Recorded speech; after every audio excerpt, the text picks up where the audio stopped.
The Nintendo 3DS has been unofficially put out to pasture, and that, along with the rocky reception to the latest Pokemon games and the sudden closure of Alpha Dream, the development studio behind the Mario and Luigi series, has given me a lot to think about on the handheld gaming front. In a way, the death of the DS also means the death of traditional handheld gaming. And that's left me meditating both on the history of the Game Boy and on the modern Japanese gaming industry in general. With regards to the industry at large, Japan is actually on a bit of a roll right now, with the domestic market and the actual developers finally gaining a solid footing after years of uncertainty. Console sales are up, software sales are up, and major Japanese games have, in the last several years, re-emerged as major critical and commercial competitors in the international market. And on the other hand, one thing that I can't help but notice when pondering the history of handheld gaming is a bubble of sorts. A bubble within the industry that's been waiting to burst for more than a decade, and seems to very closely mirror the circumstances that almost caused the Japanese gaming industry to implode in the mid-2000s. To be clear, I don't think this is anything quite so drastic as what happened almost 15 years ago now. The main thing that's interesting to me is that a lot of the specifics of what happened back then are seemingly in the process of repeating themselves all over again right now, albeit on a significantly smaller scale and in a much healthier market. But to understand why I'm concerned, we have to understand why the Japanese video game industry almost imploded in the mid-2000s. And then I can explain something that I've started to call the Nintendo DS bubble.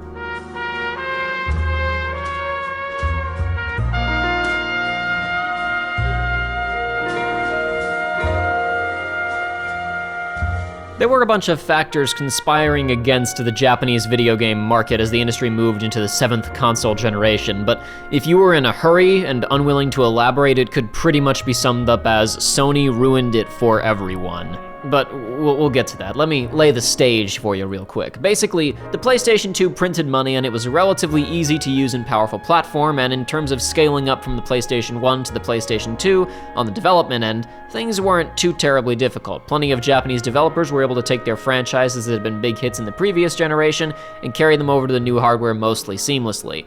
Everyone was also starting to realize how much money there was to be made in the international market, so there was a little bit more effort put into localization than locking a man in a room with a spreadsheet full of hundreds of lines of out-of-context dialogue and telling him to be finished by the end of the week. So generally speaking, Japanese games were doing pretty well on consoles in the 6th generation, domestically and internationally. There were plenty of Western developers making games for consoles as well, obviously, but if you were a hardcore gamer man back in the day, a lot of the big-name Western developers were PC-only boys, especially in the 90s. Some games, like the original Rainbow Six and a couple of the Warcrafts, did get some console ports, but you could always kind of tell they weren't supposed to be there. You couldn't quite pry the PC out of them. When the Xbox, and especially the Xbox 360 came along, all of the computer boys over at Microsoft intentionally created a console where it was much easier to just drop a PC game right in and have everything work. You can see the split really easily with the Call of Duty series. The original Call of Duty and Call of Duty 2 were exclusive to PC, and meanwhile you've got weirdo games like Finest Hour, Big Red 1, and Final Fronts on 6th gen consoles, and then Call of Duty 3 was just a console exclusive with no PC release at all. Then you get to Call of Duty 4 on the 360 and bam, it's just the PC game dumped right into your TV. No changes. So all of these Western PC developers who had mostly been making PC games for nerds could suddenly sell their games to normie console owners just as video games were finding a new mainstream audience in the mid-2000s. So what's the problem? The problem is that no one in Japan buys Xbox. They just don't do it.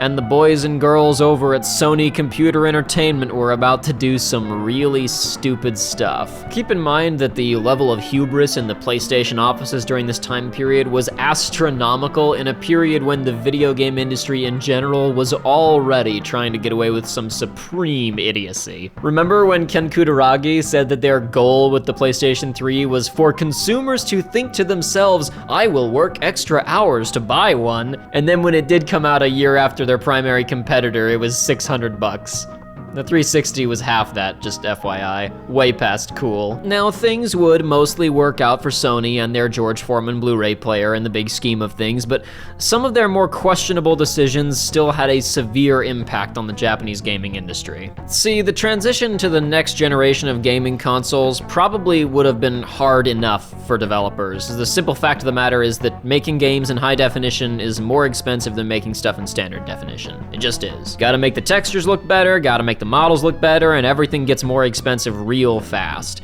Sony decided to exacerbate that situation by making the PlayStation 3 harder to program for. I'm not gonna sit here and pretend that I understand all the details of the computerese myself. I'm not a programmer, so I'm gonna try my best to simplify this.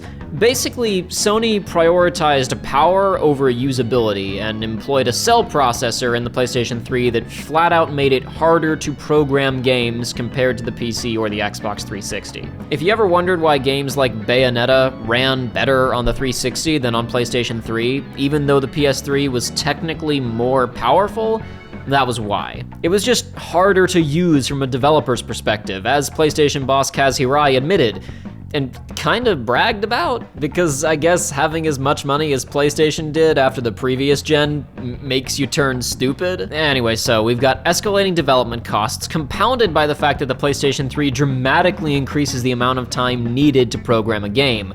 But you've got to make games for it if you're a developer in Japan, because no one in the domestic market is buying Xboxes. But the PlayStation 3 is so damn expensive that really not all that many people are buying it either. Also, and I've got to be very careful here because I don't want to make unfair generalizations, it's possible that the often conservative and entrenched thinking of the Japanese business world caused the transition to high-definition game development to be even rockier than it might otherwise have been. This is the sort of thing that would obviously have to be examined on a case-by-case, studio-by-studio basis. That said, I've seen a lot of Japanese developers from a lot of different studios say as much about their own individual situations.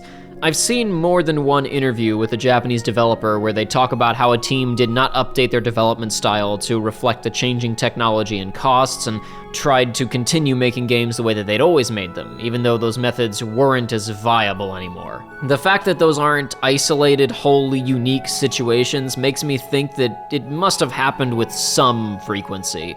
But as I said, that's a generalization, and I wanted to focus on the more clear-cut and universal issues in this discussion. I just thought that that aspect of things ought to be mentioned, at least. So back to the big picture. Console sales are down domestically, meaning game sales are down domestically, and development costs and timelines are skyrocketing. There are essentially three things that a development team can do with this situation. Option number one, hit your head against the wall until the wall cracks or you do. Option number two, just be Hideki Kamiya and Platinum Games. Or option number three, just say, well, forget this whole thing and make games for Nintendo. And that's what a lot of people did. The Wii and the Nintendo DS were outselling the competition by a ludicrous margin. They were cheaper than the rest and marketed themselves to a much wider audience. I don't need to tell you this, you all remember the advertisements. Sometimes they were presented more like lifestyle devices than video game hardware. And the thing that was really convenient about this was if you'd been making PlayStation 2 games or whatever, well, you could basically just keep making PlayStation 2 games on the Wii, either adding a couple motion control features or just ignoring that part of the system altogether. So Nintendo's systems are relatively easy to develop for. The cost of doing business didn't spike too sharply when developing on their platforms, and the user base was massive. This means we've got a bunch of developers who get to continue doing what they're doing on extremely successful and easy to use hardware. Good for them. But now we got a problem, because no one is really playing the Wii or the DS anymore. Except for the Just Dance folks, apparently, but those people are weirdos and they don't count. For a lot of developers, the Nintendo Wii acted as a buffer zone where they had a little bit of extra time to figure out how game development was going to work moving forward, and they adapted to either go work on the PlayStation or stuck around for the Wii U and Switch, or both. But the Nintendo DS people had a slightly different situation. A lot of these developers have been making handheld games for at least a decade, since the Game Boy Color and through the Game Boy Advance. For those developers, instead of getting dumped back into the big boy league when the Wii packed up and moved on, the DS got a follow-up with the Nintendo 3DS, which was essentially just a little PlayStation 2 you could carry around in your pocket with a touchscreen. I can imagine that the DS was just sophisticated enough to provide a smooth escalation for a lot of developers from sprite games to 3D games, so business was able to continue as usual for most people. The other nice thing about the 3DS is that it was still a handheld, so while there were certainly people making more sophisticated get-up-and-go tech showcases for it, if you wanted to make something that just kind of felt like it probably could have run on the original DS, no one was necessarily gonna bat an eye at you as long as the game was good. But you might already see where this is going. In the mid-2000s, a lot of developers who had been making console games suddenly had a hard time transitioning to next-generation technology. But the teams making handheld games essentially got to skip that. They've been coasting for the last 15 years and basically just started making games at the level of technical complexity comparable to the stuff that console developers were making before 2005. And now, all at once, with the Nintendo Switch being insanely successful, the 3DS is gone. It's out. The leading device in the handheld market can run Doom now. Doom 2016, not the original Doom. The whole point of the joke is that anything can run the original Doom. Not that the Switch can't run the original Doom, it can do that too. My point is that the Switch is a powerful console. So now you have all these developers who have been making Game Boy games for 20 years, and all of a sudden, they have to make 2019 games. The thing is that this only just happened, so we haven't had much time to see how this will play out. But we've definitely got some hints. Hey, did you know that Pokemon is the single most profitable media franchise ever? So why is it that the first big console game in the mainline Pokemon series looks like it was made 10 years ago and cut over 500 Pokemon? Why does the tree look like that? Why does the tree look like that? Breath of the Wild has like 100 trees and they look like this and this and this and this and this, and this field barely has any trees, but the trees look like this. Why do the trees look like this? Other people have already made more in-depth looks at the apparent technical shortcomings of the new Pokemon game, so I'm not going to spend too much time on this, but in case you're not familiar with the situation, Pokemon Sword and Pokemon Shield have been showing a lot of cracks ever since they were first revealed. The fans who were hoping that the series' first main installment to release on a home console would be a major step forward for the franchise are, so far, sorely disappointed. There aren't all that many changes or new features from the last few games in the series, and indeed some things, including over half the Pokemon featured in previous games, have been cut from this supposedly bigger, better release. But didn't the developers say that they intentionally made the models of the Pokemon in the 3DS games super duper high res so that they'd be future-proofed for when this inevitably happened? Because, I mean, wasn't that like the whole reason that the 3DS games had a bad frame rate, supposedly? Oh, but they say that they couldn't bring the 3DS models over to the Switch after all? Okay, I guess that's kind of weird. Maybe they made some kind of mistake, but I guess if that's the case, then it makes sense that they have to start over from scratch. Wait, what do you mean that people are looking at the footage and digging into the files, and they're the exact same models with the exact same animations? What's happening? What's going on? The developers at Game Freak claim that they had to cut all of those pocket monsters to have the time and resources needed to polish the rest of the game, and yeah, it's not just the ugly tree. We've got Poppin', we've got all kinds of stuff. And to be really clear, it's still a perfectly functional Pokemon game, and plenty of people are enjoying it. It's just that there are a lot of noticeable cracks in the game's armor. Or should I say, in the game's shield? The point is that I'm not actually too concerned about the game's overall quality. It seems like it's a totally fine, totally normal Pokemon game, even if it is missing a bunch of characters. Indeed, I've talked at some length in the past about how graphics aren't the most important thing, and chasing after high-fidelity visuals can kneecap the development of a game, so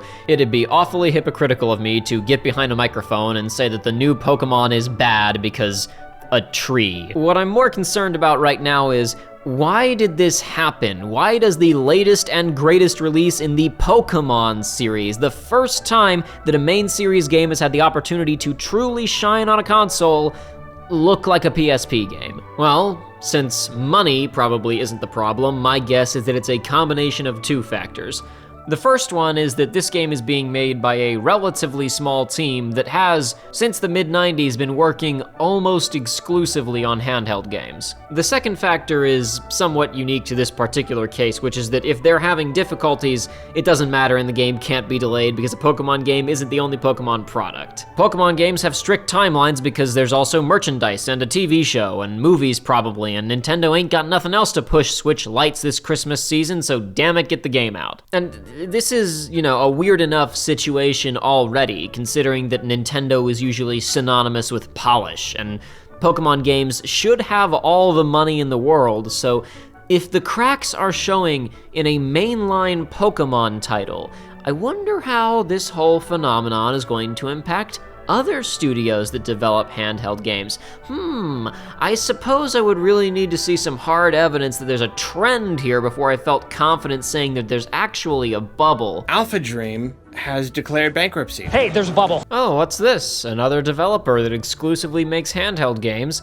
Handheld games for Nintendo, no less. Handheld games that star Mario and Luigi, no less. Has declared bankruptcy, citing escalating development costs as the main cause. I don't want to make any broad statements here. I don't want to pretend that I know the details of Alpha Dream's financials, but their last couple of games don't exactly strike me as ludicrously expensive. 2 of them were remakes of older games, and the 2 before that were fairly standard RPGs for the 3DS. I mean, some nice stuff, some expensive moments, I guess. I have to imagine that if these games just massively underperformed, they'd cite failing interest in the series and declining sales as a reason for shutting the whole thing down. But they cite development costs. And the last 2 games they made were remakes of their 2 most popular games. That kind of strikes me as a project you'd be working on, while wrapping up pre-production on another major project. Maybe like a Nintendo Switch project. That's obviously hearsay. I'm inventing that narrative. We don't know what happened, and it's entirely possible Alpha Dream just took out a big loan and then these 2 remakes underperformed and they couldn't pay the loans back. I don't know. But this is a studio that makes handheld games, and shortly after the handheld market vanishes forever, they close their doors because of escalating development costs. Just, very coincidental. As far as I know, there haven't been any other high-profile handheld studio closures yet. In a lot of cases, these companies are just switching to the mobile phone market, with Level 5's Professor Layton's series releasing its most recent game on the 3DS as well as smartphones. And then there's the Zero Escape series, which started out as a DS game and then had a sequel on the 3DS and PlayStation Vita. Then the last game in the series comes out on PC and PS4, and it's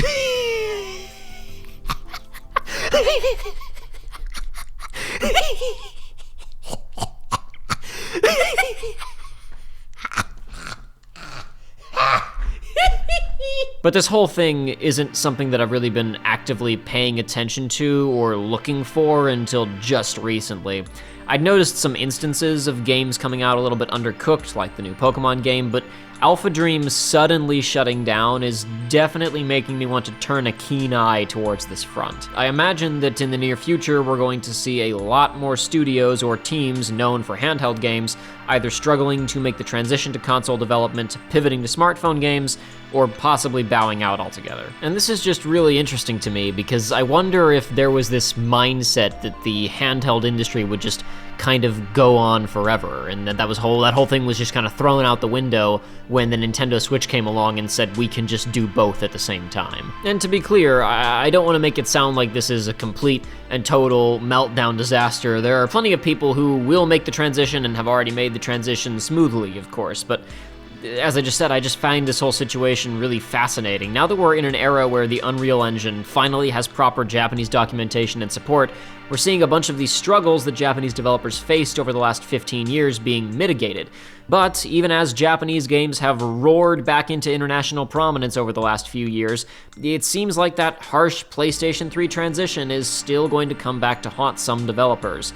It's entirely possible that there is a bubble here, a handheld bubble, a Nintendo DS bubble, and if it does exist, it's been building up ever since 2006.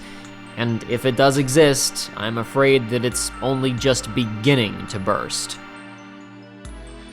Well, that wound up being way longer and more in-depth than I thought it was gonna be. Initially, I was just gonna make a video talking exclusively about the handheld market and this DS stuff, and I realized that I kind of needed to probably give some background, and it wound up being mostly a history of the 7th generation of video game consoles in the Japanese industry. So that was boy, wow, this video really got away from me, didn't it? Speaking of things that got away from me, I was working on a video about the first season/book of Avatar: The Last Airbender that was supposed to be about like 2 episodes, and oops, I wrote about the whole season. So that was supposed to be out before this, but it'll be coming out later now, unfortunately. In the meantime, if you wanna stick around, we got other videos. We've got a second channel where we do Let's Play stuff. We're currently releasing our playthrough of Kingdom Hearts Dream Drop Distance, a 3DS game developed by a team that had previously worked on PlayStation 2 and PSP games,